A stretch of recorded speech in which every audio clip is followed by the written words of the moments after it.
Praise the Lord. खुदाबंद यीशु मसीह के नाम में सभी को जय मसीह की। आइए हम बाइबल से कुछ वचन पढ़ते हैं। लूका 8 उसकी 41 आयत। मेरे पास पंजाबी की बाइबल है, मैं उसमें से पढ़ूंगा। ਵੇਖੋ ਕਿ ਜੈਰੂਸ ਨਾਮ ਦਾ ਇੱਕ ਮਨੁੱਖ ਆਇਆ ਜਿਹੜਾ ਸਮਾਜ ਦਾ ਸਰਦਾਰ ਸੀ ਅਤੇ ਉਹਨੇ ਯੀਸ਼ੂ ਦੇ ਪੈਰੀ ਪੈ ਕੇ ਉਸ ਦੀ ਮਿੰਨਤ ਕੀਤੀ ਜੋ ਮੇਰੇ ਘਰ ਚਲੋ। ਇਸ ਕਰਕੇ ਜੋ ਉਹਦੀ 12 ਵਰਿਆਂ ਦੀ ਇਕਲੌਤੀ ਧੀ ਸੀ और वो मरण दे कंडे सी। उसके बाद हम लोग जाएंगे 49 आयत पर। वो अजे बोलदा ही सी कि समाज दे सरदार दे घरों किसे आण के कहा भाई तेरी धी मर गई, गुरु नूं खेचल ना दे। पर यीशु ने सुन के अगों उहनूं आख्या ना डर, केवल निश्चा कर तां वो बच जावेगी। उसने घर पहुँच के पतरस और यूहन्ना ਅਤੇ याकूब ਅਤੇ ਉਸ ਕੁੜੀ ਦੇ ਮਾਪਿਆਂ ਤੋਂ ਬਿਨਾਂ ਹੋਰ ਕਿਸੇ ਨੂੰ ਆਪਣੇ ਨਾਲ ਅੰਦਰ ਵੜਨ ਨਾ ਦਿੱਤਾ ਅਤੇ ਸਭ ਲੋਕ ਉਸ ਕੁੜੀ ਨੂੰ ਰੋਂਦੇ ਪਿੱਟਦੇ ਸਨ।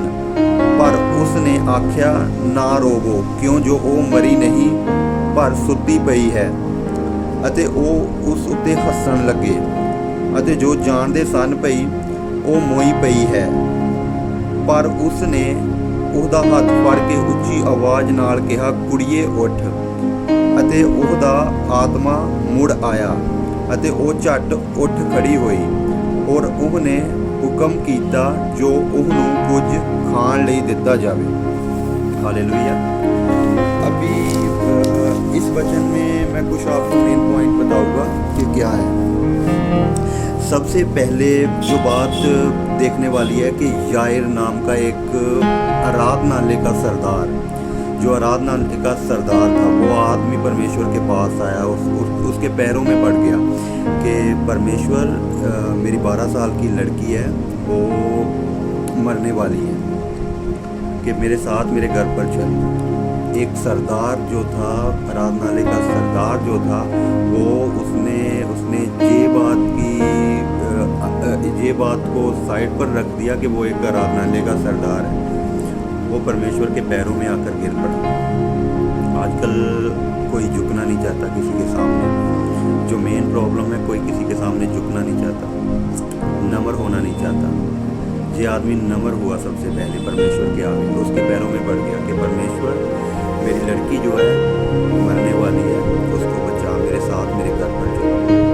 अगर किसी के सामने नम्र होकर हम लोग कुछ मांगेंगे तो वो मिलेगा।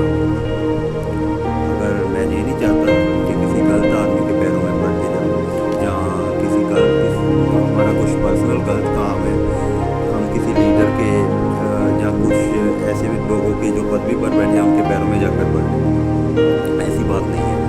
ठीक है, वो एक आराधनालय का सरदार था, उसके घर में प्रॉब्लम थी, उसकी लड़की मरने पर थी, वो यीशु के पैरों में जाकर पड़ गया, नम्र होकर पैरों में जाकर पड़ गया और यीशु उसके साथ गया।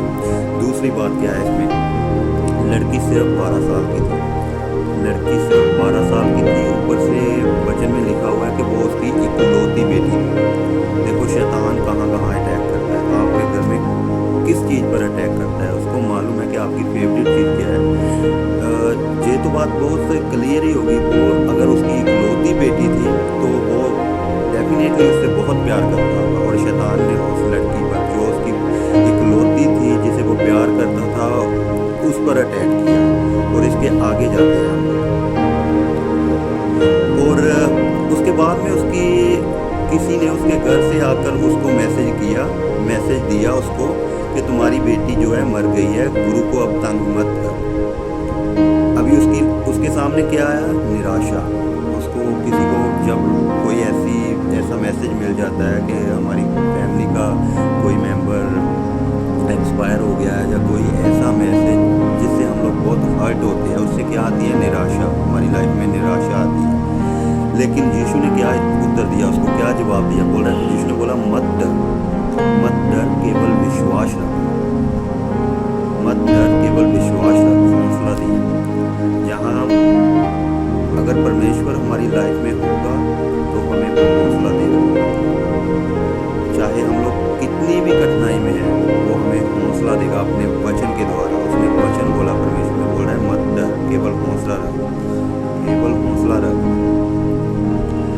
बाद जब परमेश्वर उसके साथ उसके घर में गए, उसका अगला पॉइंट क्या है? सिर्फ पतरस, यूहन्ना और याकूब और उस लड़की के माता पिता उस कमरे में गए जहाँ पर वो लड़की मरी पड़ी थी। परमेश्वर ने किसी और लोगों को अंदर आने की अनुमति नहीं दी, क्योंकि परमेश्वर चाहते थे मेरे साथ जो जा रहा है आत्मिक लोग होने चाहिए। पतरस, यूहन्ना, याकूब।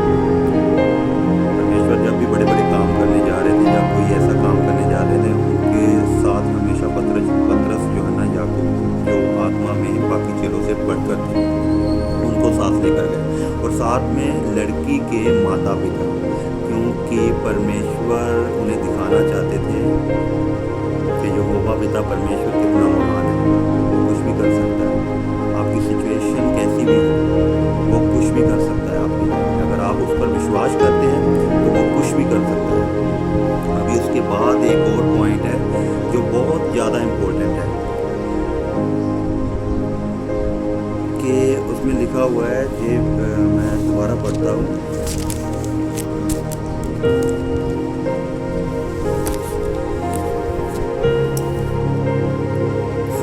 को हम दोबारा पढ़ेंगे। सब लोग उस कुड़ी नूं रोंदे पिटदे सन। जो जितने भी लोग उसके घर में पहुंचे हुए थे, वो उसकी लड़की मरी समझकर कि ये मर गई है, वो विलाप कर रहे थे, रो रहे थे, पीट रहे थे। ये वचन वही बता रहा है कि रो पीट रहे थे। उसने आख्या ना रोवो, क्यों जो वो मरी नहीं। और जब यीशु मसीह वहाँ पर आए, उन्होंने उनको बोला कि रोना धोना बंद कर दो, वो मरी नहीं बल्कि सोई हुई है। तो उसके बाद क्या हुआ? तां वो उस उत्ते हसन लगे।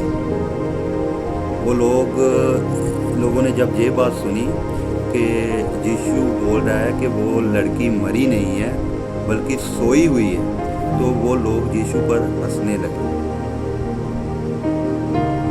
एक सेकंड पहले वो लोग रो रहे थे, रो पीट रहे थे, और एक ही मिनट के बाद वो लोग हंसने लगे। इससे क्या साबित होता है? क्या वो लोग जो रो पीट रहे थे, वो दिल से उस आदमी के पास गए थे कि हाँ हमारी बेटी मर गई है, हमें बहुत दुख है, हमें बहुत अफसोस है, हम तुम्हें दिलासा देने आए हैं? ऐसा कुछ भी नहीं था। वो लोग सिर्फ ड्रामा कर रहे थे, क्योंकि एक ही पल में ऐसा कैसे हो सकता है? जो लोग रो पीट रहे थे, अगर दिल से वो रो पीट रहे थे, वो एक मिनट के बाद कैसे हंसने लग गए? ये पॉसिबल नहीं था। इससे साबित होता है वो लोग ड्रामा कर रहे थे कि एक पल में वो रो पीट रहे थे और दूसरे पल में जब यीशु ने बोला वो मरी नहीं है, वो मरी नहीं है बल्कि सो रही है, तो वो लोग हंसने लगे उस पर। ये क्या बोल रहे हैं? हमारी लाइफ में बहुत लोग आते हैं जो हंसी मजाक करते हैं। जब हम परमेश्वर में चलते हैं, बहुत लोग मजाक उड़ाते हैं, लेकिन हमें किसी की केयर नहीं करनी, किसी की परवाह नहीं करनी, क्योंकि हमें मालूम है हम सच्चे परमेश्वर को मान रहे हैं, जो खुदा है, जो परमेश्वर है, हम उसकी आराधना करते हैं। तो हमें किसी बात का डर नहीं होना चाहिए, ना ही लोगों की परवाह करनी है कि कौन क्या बोल रहा है, कौन क्या कर रहा है। हमें बस अपने परमेश्वर पर विश्वास रखना पड़ेगा अगर हम परमेश्वर से कुछ चाहते हैं।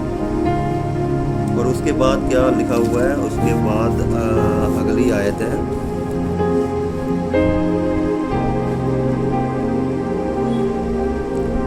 उसने उदा हथ फड़ के उच्ची आवाज नाल कहा कुड़िए उठ, अते ओदा आत्मा मुड़ आया। और परमेश्वर के नाम को महिमा मिले। उसने उस लड़की का हाथ पकड़ा जिसने, और उसको बोला बेटी उठ, और उसी टाइम में उसका आत्मा उसमें वापस आ गया और वो जी उठी। और परमेश्वर के नाम को महिमा मिले।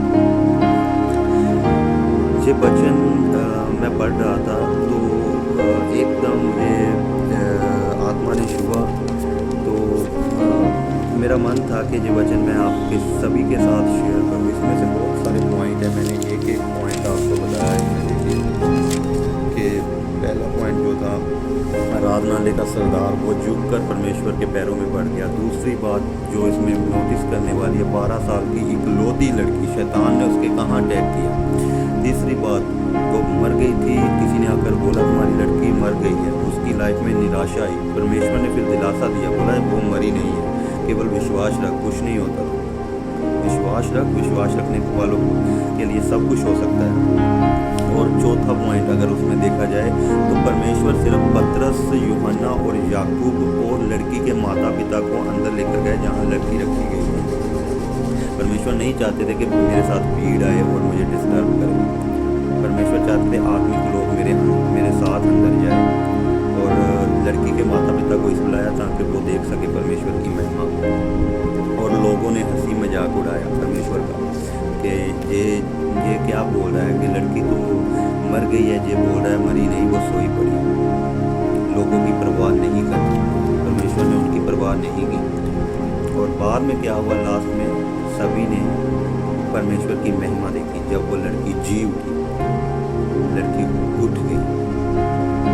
परमेश्वर ने उनको बोला उसके माँ इसको कुछ खाने को। मेरा विश्वास है ये वचन आपकी लाइफ में 100 गुना फल लेकर आएगा। आप समझेंगे, जब वचन को आप समझेंगे लाइफ में आपके 100 गुना फल लेकर आएगा। Thank you Jesus. एक छोटी सी प्रार्थना करेंगे हम लोग। धन्यवाद पिता परमेश्वर, सामर्थ्य परमेश्वर, आपका धन्यवाद, आपकी स्तुति हो परमेश्वर। ये वचन इनकी लाइफ में 100 गुना फल लेकर आएंगे। सामर्थ्य परमेश्वर, ये वचन इनके दिल, रूह, जिस्म, जान में समा जाएंगे। सामर्थ्य परमेश्वर, जो कोई भी इस वचन को सुने उनकी लाइफ में परमेश्वर पवित्र आत्मा